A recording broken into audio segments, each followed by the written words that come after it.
3 hours before our anniversary party, an unknown number messaged me, "Don't go to the party. Check the trunk of your wife's car."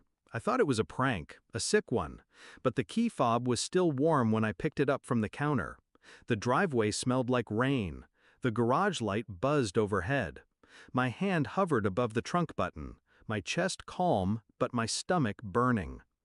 The lid lifted with a slow groan. Inside, under a folded blanket, was a shoebox.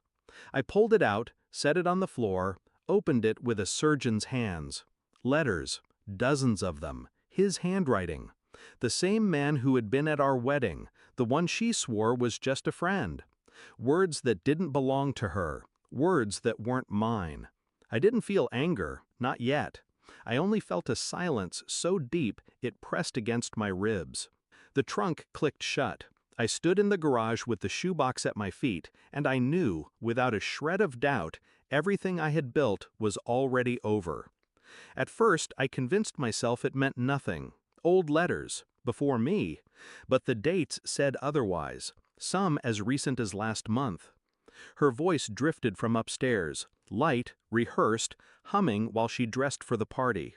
She had no idea I was down here, reading confessions written to her in another man's hand. "You deserve better than him. I'll wait for you. One day you'll be mine completely." The words cut, slow, precise. Not the crude betrayal of lust, but something worse. Emotional treason. She had carved out a part of herself and handed it away in secret. I didn't storm up the stairs. I didn't scream. Instead, I placed the letters back inside as neatly as if they were evidence in a trial, because that's exactly what they were. Over the next week, I became a shadow inside my own house, smiling when she smiled, kissing her cheek like always, but my eyes watched. My ears cataloged every word. Phone records, late-night texts deleted before morning, a second email account she thought I'd never find. Each clue stacked carefully on top of the last until the weight of them pressed against my lungs. When she touched me, I felt the chill of someone else's fingerprints.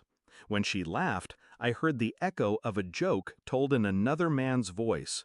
She suspected nothing. I played the role of devoted husband flawlessly. But inside, I was sharpening silence into a weapon.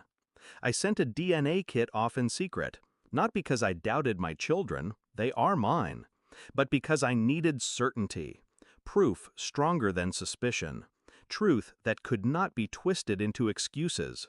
The waiting was agony, but also freedom. Every day that passed, my heart hardened into stone. The results came back on a Wednesday morning. Her phone buzzed beside her coffee, and she smiled at me as if the world was whole. I opened the envelope with surgeon's precision. The test confirmed what I already knew. The children were mine. But in the same envelope, tucked between pages, I had the letters, the emails, the evidence I'd compiled like a prosecutor. That night, I laid the stack on the dining table. She walked in, heels clicking, hair still perfect from work. Her eyes landed on the papers. Color drained from her face. She whispered, "Where did you—" I didn't answer. I didn't need to. The silence stretched like a blade between us. I pushed the box toward her, slow and deliberate. "Read them," I said. My voice was flat, mechanical. Her hands shook as she picked up a letter.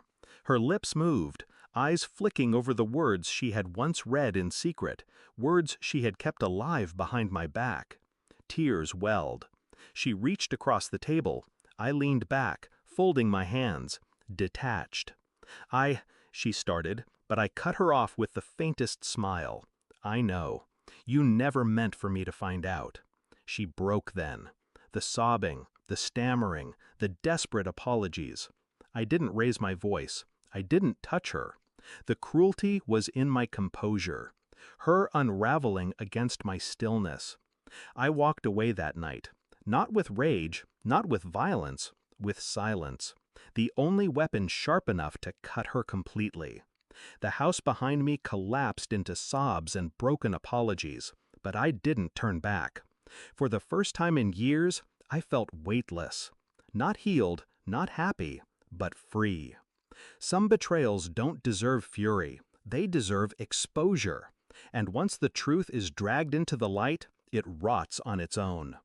I closed the door on our life together with one final thought. She hadn't just lost me. She had lost the privilege of ever fooling me again. Thanks for watching. Don't forget to like, share, and comment. Subscribe now to Cheating Stories Insight World for more amazing stories.